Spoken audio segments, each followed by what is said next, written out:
Hello बच्चों, तो आज के इस वीडियो में हम पूर्णांक का जोड़ करना सीखने वाले हैं। तो उसके लिए यहाँ पर हमारे पास में दो सवाल भी दिए गए हैं, आप देख पा रहे हो। सबसे पहले सवाल में हमें जोड़ करना है -3 और 7 को, और दूसरे सवाल में हमें जोड़ करना है -9 और 6 को। तो इस तरह के जोड़ को हम कैसे कर पाएंगे, वही हम आज के इस वीडियो में सीखने वाले हैं। देखो, अगर आपको माइनस और प्लस वाले संख्या को जोड़ करने में प्रॉब्लम होता है ना, तो कोई बात नहीं, आप बस इस वीडियो को पूरा लास्ट तक देखो।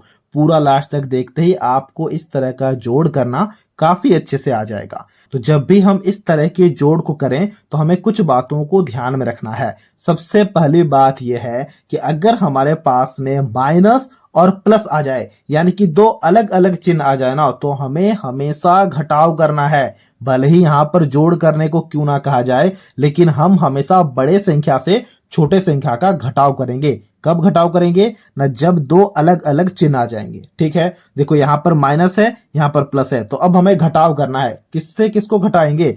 बड़े संख्या से छोटे संख्या को घटाएंगे। बड़ा संख्या क्या है? बड़ा संख्या है 7, छोटा संख्या है 3, यानी कि 7 से 3 को घटाएंगे। तो 7 - 3 क्या होगा? 7 - 3 हो जाएगा 4।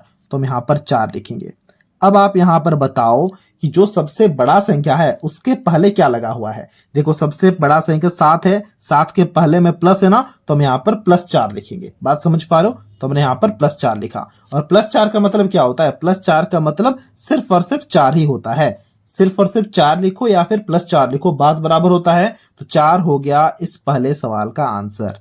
देखो, मैंने क्या कहा? मैंने कहा कि अगर कभी भी हमारे पास में दो अलग अलग चिन्ह आ जाए, चाहे हमें वहां पर जोड़ करने को कहा जाए या फिर घटाव करने को कहा जाए, हम हमेशा घटाव को ही करेंगे। ठीक है, इसी प्रकार का दूसरा सवाल को यहां पर देखो। दूसरा सवाल में भी देखो -9 है +6 है, यानी कि दो अलग अलग चिन्ह है ना, तो हमें क्या करना है? हमें यहां पर भी घटाव को करना है। किससे किसको घटाएंगे ना? बड़े संख्या से छोटे संख्या को घटाएंगे। बड़ा संख्या है क्या? 9 है। छोटा संख्या है क्या? 6 है। तो 9 से 6 को घटाओ, क्या होगा? 9 से अगर आप 6 को घटाओगे 3 आएगा, तो हमने यहां पर 3 लिखा।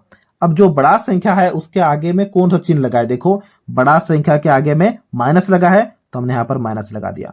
ये हो गया है हमारा आंसर।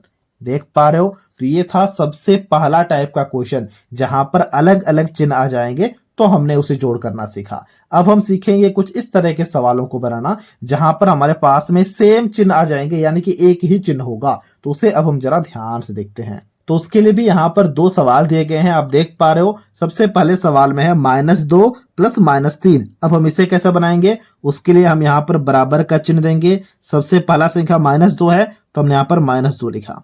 अब यहां पर देखो, प्लस है और माइनस है, और हमें पता है कि अगर कभी भी प्लस इंटू माइनस आ जाए, वो हमेशा माइनस ही होता है। इन दोनों को हमने गुणा किया, प्लस और माइनस को, तो माइनस लिखा। फिर 3 है, तो हमने यहां पर 3 लिखा। अब देखो, यहां पर जो चिन्ह है ना, वो बराबर है। जब भी बराबर चिन्ह आ जाए तो हमें हमेशा जोड़ करना है। अगर अलग अलग चिन्ह आ जाए तो हम घटाव करेंगे, और अगर बराबर चिन्ह आ जाए तो हम हमेशा जोड़ करेंगे। तो 2 + 3 क्या होता है? 2 + 3 5 होता है ना, तो हमने यहां पर 5 लिखा। अब देखो, जो बड़ा सा संख्या है उसके आगे में कौन सा चिन्ह है? बड़ा संख्या 3 है, 3 के आगे में माइनस है, तो हम यहां पर माइनस लगा देंगे। तो -5 हो गया हमारा तीसरे सवाल का आंसर। इसी प्रकार से चौथे सवाल को भी बनाएंगे। देखो जरा ध्यान से, चौथे सवाल में क्या है? -6 + -4, तो उसके लिए बराबर का चिन्ह देंगे। -6 है तो -6 लिखा हमने। फिर देखो, प्लस है और माइनस है, इन्हें गुणा करो। प्लस इंटू माइनस क्या होगा? माइनस। फिर 4 है, तो हमने यहां पर 4 लिखा। देखो, माइनस माइनस दोनों सेम चिन्ह हो गए, तो हमें क्या करना होता है ना? जोड़ करना होता है। तो 6 + 4 क्या होता है? 6 + 4 होता है 10, तो हमने यहां पर 10 लिखा। अब सबसे बड़ा संख्या कौन है? 6 है। 6 के आगे में कौन सा चिन्ह है? माइनस है, तो हमने यहां पर माइनस लगा दिया। ये हो गया हमारा चौथे सवाल का आंसर। इसी तरह से हमें पूर्णांकों को जोड़ करना होता है। अब आपके लिए एक सवाल है, इस सवाल को अभी आपको खुद से बनाना है, और इसके आंसर को हमसे कमेंट बॉक्स में शेयर करना है। सवाल है -5 + -10। अभी आपको इसे खुद से बनाना है और इसके आंसर को हमसे कमेंट बॉक्स में शेयर करना है।